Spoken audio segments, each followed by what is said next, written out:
말씀 신명기 32장 7절 한 절 말씀입니다. 우리 다 같이 신명기 32장 7절 말씀을 읽겠습니다. 시작. 옛날을 기억하라. 역대의 연대를 생각하라. 내 아버지에게 물으라. 그가 내게 설명할 것이요. 내 어른들에게 물으라. 그들이 내게 말하리라. 아멘. 사랑하는 성도 여러분, 옛날을 기억하라 라는 말씀이 오늘 설교 제목입니다. 남자들은 옛날을 기억할 것이 아니라 지금 기억할 것이 있다면 무엇일까? 남자들이 지금 그게 기억할 것이 있다면 여러분의 아내의 생일을 기억해 주라는 것입니다. 사랑하는 성도 여러분, 오늘 우리가 읽은 본문 말씀은 이스라엘의 지도자 모세가 나이가 이제 120세가 되어서 세상을 떠나기 전 출애굽 후 제2세대들에게 하신 말씀입니다. 그 옛날 하나님께서 이스라엘 민족에게 베푸셨던 은혜를 잃어버리면 그들이 하나님을 떠나게 되고, 그리고 또 하나님을 떠나면 이스라엘 민족에게는 소망이 전혀 없기 때문에 지난날 하나님께서 베풀어 주셨던 은혜를 설명해 주고 있는 것이 오늘 본문의 말씀인 것입니다.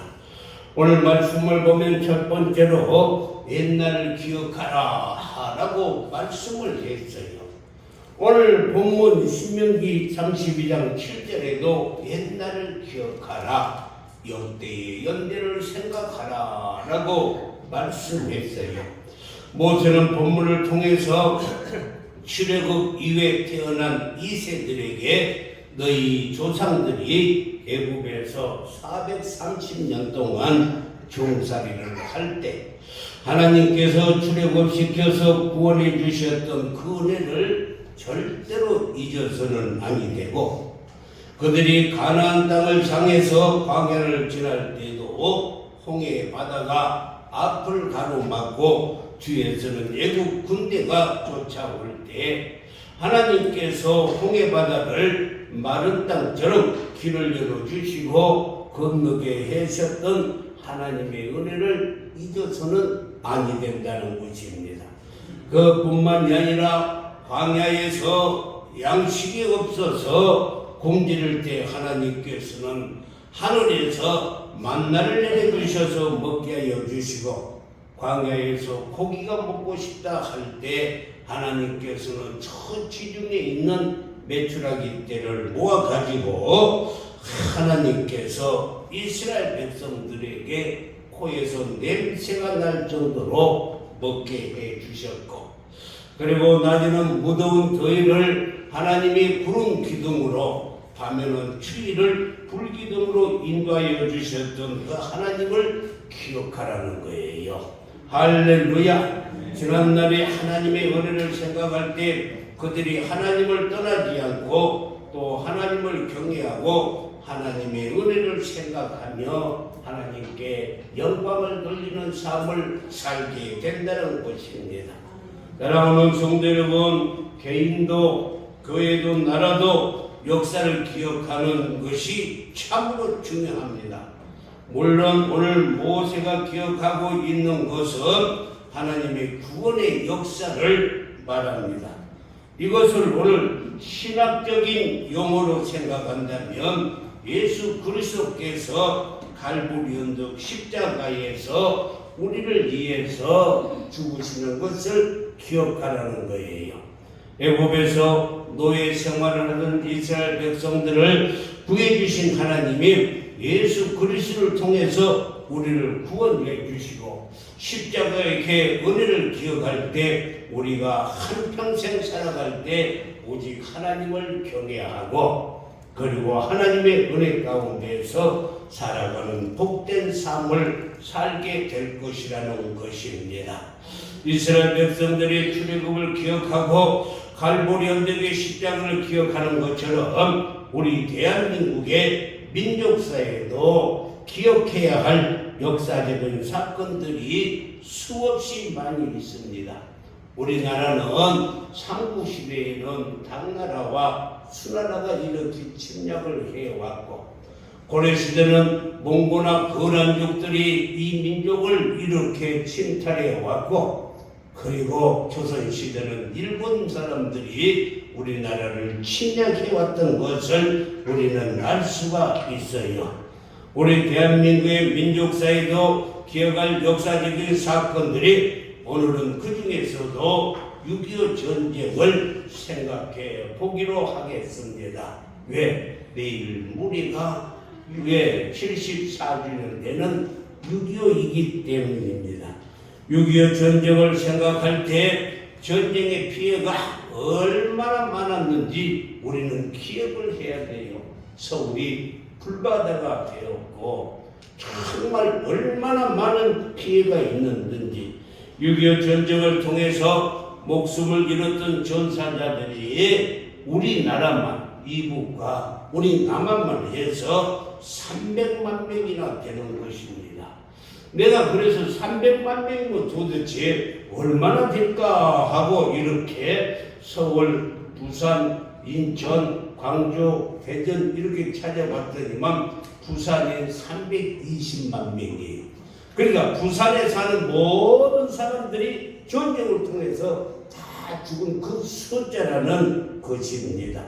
사랑하는 성도 여러분, 그뿐만이 아니라 남편을 잃어버린 미망인들이 30만 명이나 되고, 전쟁 고아가 10만 명이나 되고, 전쟁 위상의 용사가 유엔군과 우리 국군을 합쳐서 83만 명이나 되는 어마어마한 숫자가 있어요.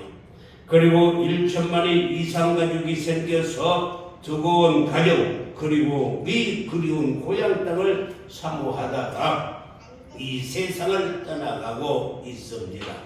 이렇게 전쟁은 온 나라를, 온 국민들을 초토화시켜 버렸어요. 사랑하는 성도 여러분, 과거를 잃어버린 자들은 그것이 또다시 반복하기 때문에 반드시 기억해야 한다는 것입니다. 그러므로 우리는 6.25 사변을 우리는 할 수 없잖아요. 그래서 하나님께서 말씀했어요. 내 아버지에게 물으라. 내 조상들에게 물어서 그것을 알게 하라는 것입니다. 두 번째, 6.25 전쟁은 북한 공산당이 일으켰다는 것을 꼭 우리는 기억해야 합니다. 요즘 젊은이들 가운데 6.25 전쟁이 남한에서 일으킨 전쟁이라고 말하는데 그건 허무맹랑한 소리요. 종교들이 그 잘못 가르치는 것 때문에 그렇습니다. 생각해 보세요. 우리가 공격을 했다면 어떻게 3일 만에 서울을 다 빼앗겨 버리고 2달 만에 낙동강까지 후퇴를 해야 하며 전투도 한 대도 없고, 그리고 탱크 한 대 없는 그런 군대가 어떻게 전쟁을 일으키겠어요? 이 정확한 증거가 1994년도 6월 1일부터 6월 3일까지 우리나라 김영삼 대통령이 러시아를 북빈 방문으로 이렇게 북빈으로 방문을 했을 때, 그때 엘친 대통령이 1949년 1월부터 전쟁 나기 1년 반 전부터 1953년 8월, 그러니까 시전협정이 되고 한 달 뒤에까지 북한 외무성과 소련의 외무부 사이에 오고 간 전쟁 문서가 300건이나 있는데 이것을 렉친 대통령이 우리나라 이 김영삼 대통령에게 이렇게 보내주었던 것입니다. 이것이 일명 엘친 문서예요. 거기 문서를 보면 아주 전쟁 준비를 치밀하게 계획했고 모든 군장비가 안료되었고 소련은 스탈린과 이 중국의 모택동의 허락을 받아서 1950년 6월 25일 새벽 4시에 김일성이 필립적으로 남침을 했던 것입니다. 이 열진 문서를 통해서 친북 성향의 사람들이 주장해온 북침설의 허구임이 명명히 드러난 거예요. 이 문서는 우리가 만든 것도 아니라 구소련에서 만든 문서입니다. 우리 젊은이들은 기억해야 합니다. 전쟁을 대한민국에서 일으키는 것이 아니고 북한 김일성이가 일으켰다는 것을 알아야 할 것입니다. 우리는 그래야만이 깨어서 기도할 수가 있는 거예요. 그뿐만이 아니라 지금도 우리의 생명을 위협하고 지금도 그들은 공격하고 있어요. 저 사진을 보면 지금도 오물을 투척해가지고 우리나라에 이렇게 떨어지게 하고 있는 것을 볼 수가 있습니다. 우리는 한피받은 한민족입니다. 그런데도 북한 공산군들은 우리를 향해서 총구를 겨누고 핵무기를 만들고 미사일을 개발해서 KBM이라는 것은 사정거리가 1만 킬로, 그러니까 우리나라에서 미국까지 갈 수 있는 사정거리를 만들어서 미국 본토를 공격하려고 하고 있는 것입니다. 그뿐만이 아니라 SLBM이라는 것은 잠수함 발사대에서 장착해서 잠수함이 바다로 가가지고 숨어 있다가 거기서 쏘아 올리는 것입니다. 사랑하는 성도 여러분, 74년 전에 이 땅에 전쟁을 일으킨 북한 공산당은 휴전협정을 지금도 무시하고 지금까지 끊임없이 공격해오고 있어요. 우리나라가 이 반만 년의 역사를 통해서 몇 번을 공격을 받았냐면 무려 931번이나 세계 공격을 받은 나라입니다. 한번 보세요. 1968년 1월 22일 124 외군 특수부대가 청와대를 습격해서 박정희 대통령의 목을 따가지고 김일성한테 바치려고 왔던 29명이에요. 그때 경로경찰서장이 최기식 경무관이 순직을 했고 그때 사로잡혔던 사람이 유일하게 있었는데 그 사람이 바로 김신조였던 것을 우리는 알 수가 있습니다. 그뿐만이 아니라 판문점 독기 사건, 미군을 판문점에서 그 독기로 2명을 이렇게 죽였던 그런 사건들, 아웅산 테러 12명의 고위 공직자들이 순직을 했고 115명을 희생시킨 대한항공 폭파 사건, 그때 범인이 아주 예쁜 아가씨였는데 김현인데 지금도 그 사람은 우리나라에서 살고 있습니다. 또 서해반도로 인해서 우리 해병이 6명의 꽃다운 생명을 앗아갖고 천안함 폭증으로 말미암아서 46명의 군인들이 전사했고 영통도 폭격해서 휴전협정 후 71년 동안 끊임없이 그들은 우리나라를 침략하고 우리의 생명과 안전을 위협하고 있는 것이 지금 북한 공산당인 것입니다. 그들은 2000년 6월 15일 김대중 대통령과 김정일이 평화로운 통일을 위해서 6.15 이렇게 선언을 했어요. 그런데 6.15 선언을 해놓고도 그 돈 받아서 뒤에서는 핵무기를 개발하고 이렇게 공산주의자들은 항상 두 얼굴을 가진 자들이 공산주의자들이에요. 이들의 최종 목적은 적화 통일이기 때문에 겉으로는 평화를 외치지만 속으로는 적화 통일을 이룰 수 있는 전략으로 공격하고 있다는 것을 우리는 지난 휴전 이후 71년 동안에 뼈저리게 느껴왔던 것입니다. 그러므로 우리는 다시 한번 6.25를 우리는 기억해야 될 줄 믿습니다.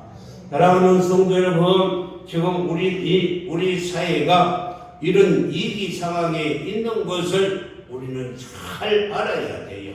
6.25 전쟁이 일어나기 직전과 아주 흡사하다는 사실을 우리는 기억하시고 깨어 있어야 돼요.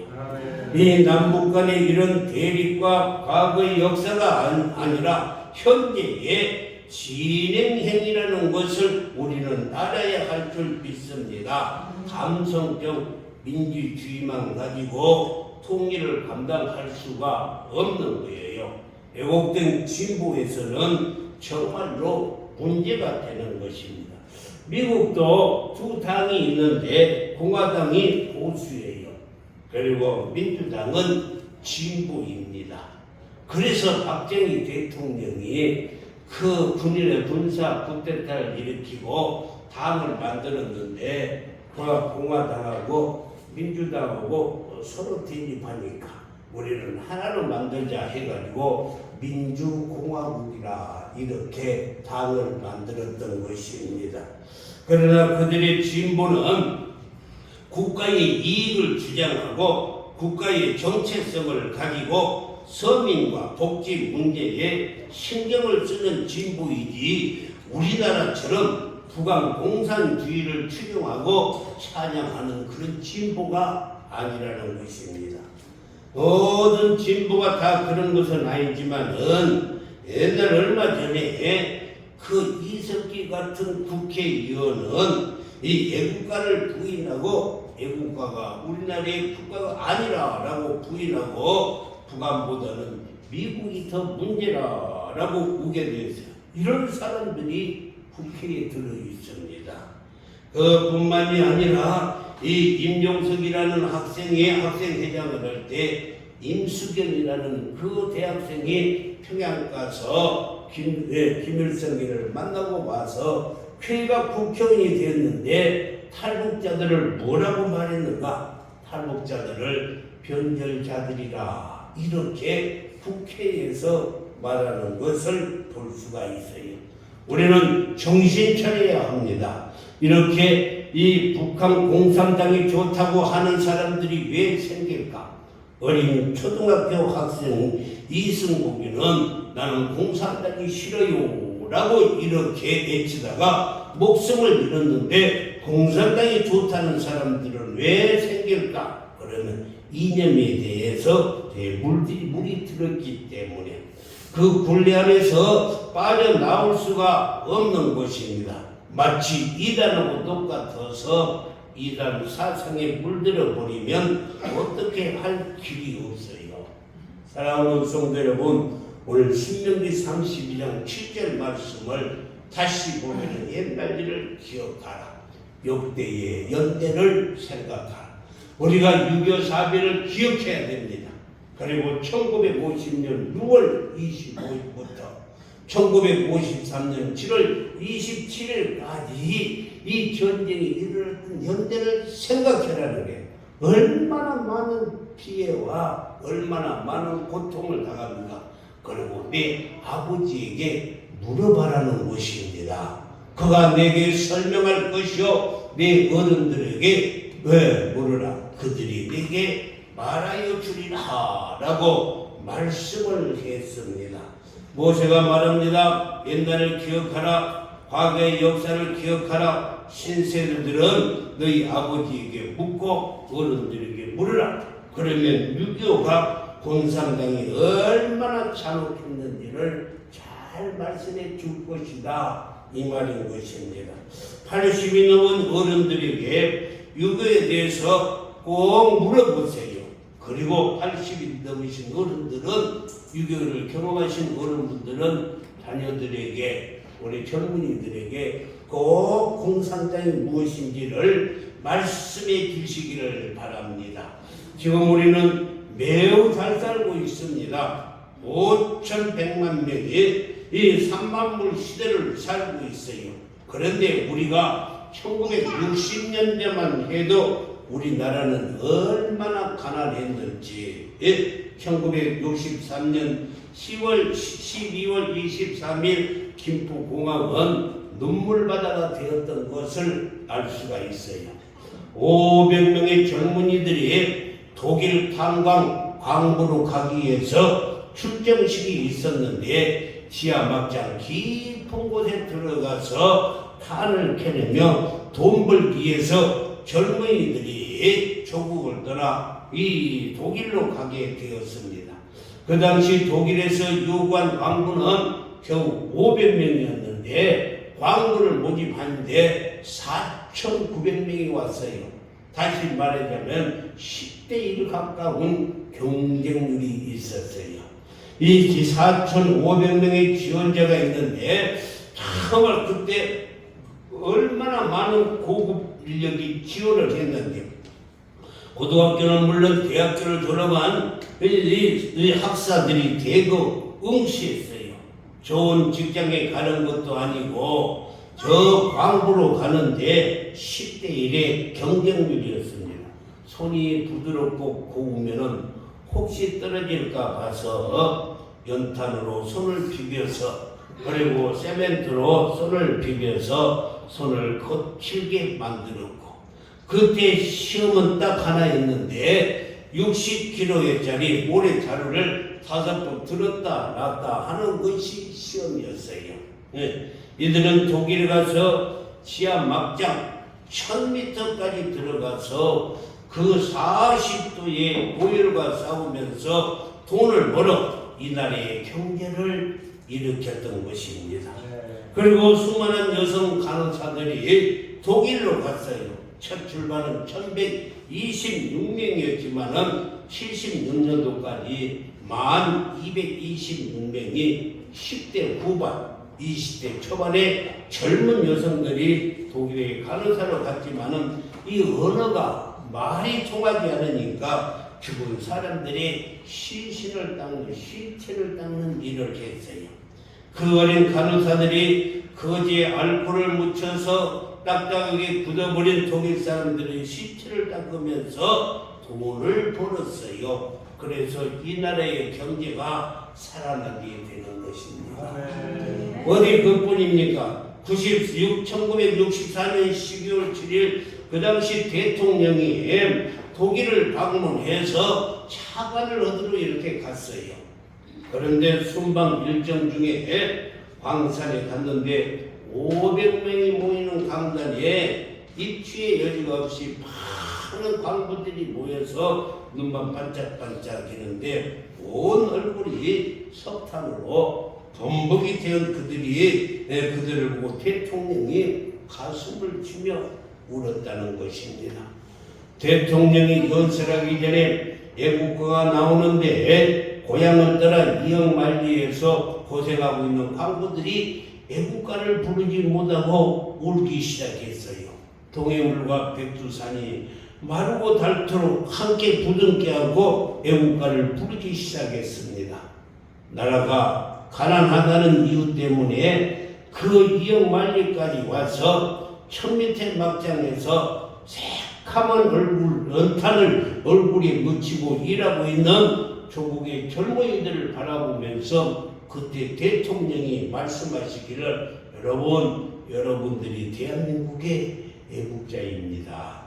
우리 열심히 일합시다. 나라를 위해서 후손들 위해서 열심히 일합시다. 여러분들을 보니 내 가슴에서 피눈물이 나옵니다. 앞으로 잘 사는 나라를 후손에게 물려줍시다. 그리고 내 눈물이 젖어 목소리를 대통령은 연설을 하셨고 광부들은 독일의 미르크 대통령 앞에서 큰 절을 하면서 광부들이 우리 한국을 도와주세요. 우리 대통령에게 돈을 부어주세요. 우리가 여기서 열심히 일해서 갚겠습니다. 뭐든지 하겠습니다 하고 예언할 때 독일의 미르크 대통령도 함께 울었어요. 연설이 끝나고 나서 수많은 광부와 간호사들이 대통령 내분께 대통령 각하 힘내세요. 우리가 있잖아요. 그렇지만 고향에 가고 싶어요. 부모님이 보고 싶어요. 하면서 우는 거였어요. 호텔로 돌아가는 도중에 이 박정희 대통령이 계속 손수건으로 눈물을 적시고 있으니까 그때 독일의 대통령이 각각 우리가 도와주겠습니다. 우리 국민들이 도와주겠습니다. 이렇게 해서 도와주는 거예요. 그때 이 서독 국회에서 박정희 대통령이 연설할 때 돈 좀 빌려주세요. 우리나라에 돈 좀 빌려주세요. 독일이 동서로 갈라져서 이렇게 대치하고 있는 것처럼 우리는 남북으로 갈라져서 공산당과 싸우고 있습니다. 우리가 공산당과 대결해서 이길 수 있는 방법은 경제를 발전시키는 것밖에 없습니다. 그래서 돈을 빌려주시면 꼭 갚겠습니다. 나와 우리 민족은 약속을 지킬 것입니다. 공산주의를 이길 수 있도록 도와주세요. 이 역사를 잊어서는 아니 됩니다. 사랑하는 성도 여러분, 당시 우리나라는 자원도 그리고 돈도 지구상에서 최빈국 중에 하나예요. 유엔에서 120개 나라가 유엔에 가입을 했는데 1963년도에 그때 우리나라가 120개 나라 중에서 119번째, 올해서 두 번째 못 사는 나라예요. 당시 필리핀 국민소득이 170불, 태국이 260불, 우리나라는 겨우 79불밖에 안 됐습니다. 오직하면 세종로에 있는 종합청사를 지을 때에 우리 손으로는 지을 수가 없어서 필리핀 기술자들이 와서 지었고 장춘체육관을 도구로 이렇게 지었는데 그 돈 지붕을 올릴 수가 없어서 필리핀 사람들이 와서 기술자들이 와서 장춘체육관에 지붕을 올린 것입니다. 그런데 지금은 대한민국이 세계 건설의 최고입니다. 아멘. 우리 대한민국을 어떻게 일으킨 나라입니까? 7, 80대 어른들이 독일 광부로 가서 그 1000m 지하에 가서 석탄을 캐서 벌어온 돈, 여행 간호사들이 이방 나라 사람들이 죽은 시체를 닦으면서 벌어온 돈, 젊은 장병들이 월남전에 가서 청바지로 해가 되어서 벌어온 돈, 머리를 잘라서 가발을 만들어서 수출해서 벌어온 돈, 온 국민이 지잡기 운동을 해서 지 가죽을 벗겨서 일명 한국 모피를 만들어 가지고 수출해서 벌어온 돈입니다. 중동 사막에서 40도에 우리는 더해서 벌어온 오일달러, 이것이 우리나라를 잘 살게 만들었던 것입니다. 사랑하는 성도 여러분, 우리는 이렇게 힘들고 어렵게 살았던 민족입니다. 그런데 70년대 후반에 태어난 사람들이 무엇을 알겠어요? 80년대, 90년대 태어난 사람들이 무엇을 알고 2000년대 태어난 젊은이들이 어떻게 알겠습니까? 그러나 역사를 모르면 이 역사의 고통이 다시 반복될 수 있다는 사실을 우리는 기억해야 돼요. 그래서 우리는 옛날을 기억해야 됩니다. 아빠 살 때는 먹을 것이 없다. 쌀밥이 먹는 것이 소원이었다.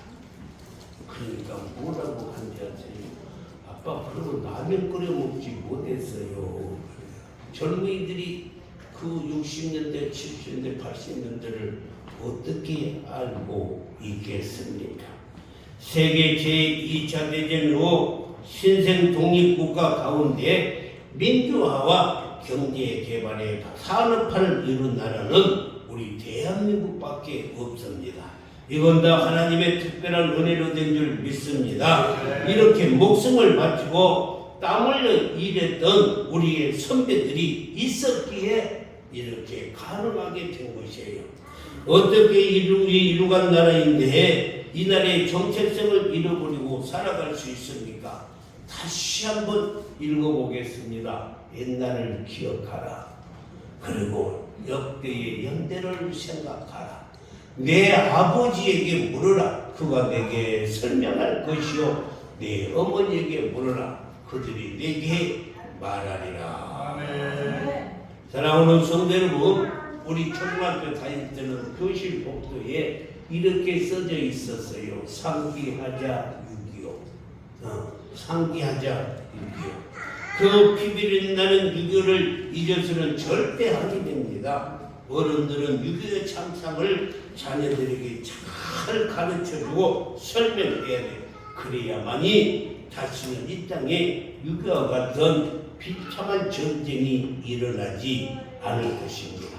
그동안 우리 선배들의 노력에 표면적인 이유였다면 내면적으로는 잘 들으세요. 예수 믿는 믿음의 선배들이 이 나라 이 민족을 위해서 산 봉우리마다 올라가서 민족 재단을 쌓고 기도했던 성도들을 긍휼히 여겨주시고 하나님께서 우리 대한민국을 이렇게 잘 사는 나라로 만들어 주신 줄 믿습니다. 아멘. 우리 믿음의 선배들의 기도 덕분에 하나님께서 이 민족을 사랑하여 주시고 이게 정말로 3만불 시대에 살게 해 주셨어요.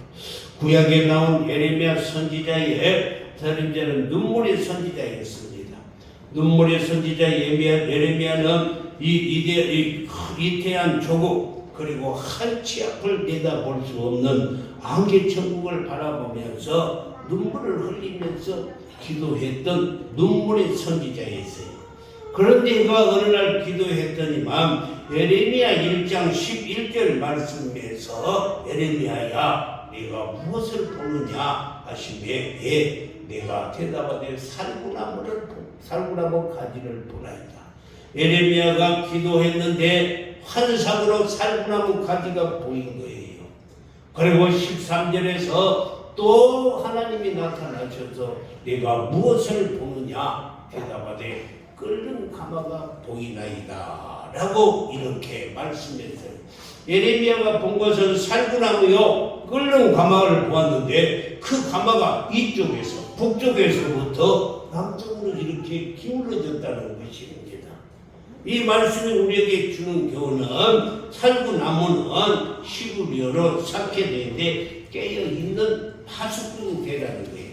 이 말의 뜻은 이스라엘에서는 살구나무는 다른 나무들이 다 추위에서 잠자고 있는 1월달에 싹이 트고 꽃이 피어서 3월이면 제일 먼저 살구 열매가 맺습니다. 그래서 하나님께서는 예레미야에게 보내주신 살구나무가 깨어서 기도하고 나를 위해서 기도하라는 거예요. 그럴 때 하나님께서 이스라엘을 지켜주시고 우리 대한민국을 지켜주신다는 것입니다. 그렇지 않으면 제2의 6.25가 언제 또 다시 일어날지 모른다는 것입니다. 사랑하는 성도 여러분, 그럼 예레미야가 보았던 이 끓는 가마 저 북쪽에서부터 이렇게 남쪽으로 기울어져 있었는데 언제 쏟아질지 모르는 거예요.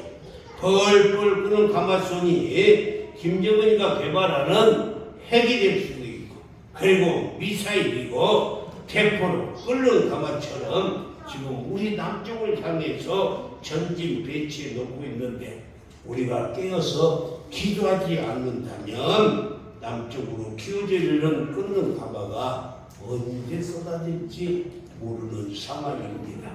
그래서 우리가 기도해야 돼요. 아멘 좀 해요. 깨어서 기도해야 돼요. 모처럼 우리가 살구나무처럼 깨어 기도함으로 하나님이 지켜주실 줄 믿습니다. 사무엘상 17장 47절을 보면은 또 여호와의 구원하심이 칼과 창에 있지 아니함을 이 무리에게 알게 하리라. 전쟁은 여호와께 속한 것인지요 그가 너희를 우리 손에 넘기리라. 전쟁은 하나님의 손에 있어요. 믿으시면 합니다. 그 하나님의 손이 우리에게 축복해 주시고 이기게 해 주시고 통일을 시켜 주시는데 어떻게 통일을 시켜 주는가 이제 기대하시기를 바랍니다. 우리가 기도하면 하나님이 통일을 시켜 주시는데 에스겔서 37장 19절 말씀을 보면 저 북이스라엘 지파의 막대기를 가져다가 남유다의 막대기에 붙여서 하나가 되게 해요. 다시 말하자면은 김정은이 모가지를 끄집어다가 남한에다가 붙여주세요. 믿으시면 아멘. 할렐루야. 김정은 이북을 끄집어다가 남한에다가 붙여주세요. 이북은 무엇을 어떻게 하면은요, 이북의 통일 방법은 그게 아니에요. 이북은 남북한이 국회의원을 뽑아갖고 숫자대로 이북은 3천만이니까 우리는 5천만 숫자대로 뽑아라. 그런데 이 숫자대로 뽑으면요, 우리나라에서 뽑힐 수가 없어. 왜? 북한은 고사포가 있어갖고 한 사람만 반대해도 다 고사포로 쏴버려. 우리나라는 쌀 수도 죄를 져도 가질 수가 없어요. 우리나라는. 그렇기 때문에 투표는 우리나라는 반드시 질 수밖에 없어요. 그런데 이 하나님께서 이 이북을 데려다가 어디다가 남쪽에 나라에다가 붙여주는 거예요. 아멘. 믿으시면 어떨 때 여러분들이 기도하면. 아멘. 그래가지고 22절에 보니까 뭐라고 말씀해요? 그래서 한 나라를 이루어요. 그래서 한 임금이 다스리게 하리니 그들이 다시는 두 민족이 되지 아니하며 두 나라로 나누지 않게 하나님이 해준다는 것입니다.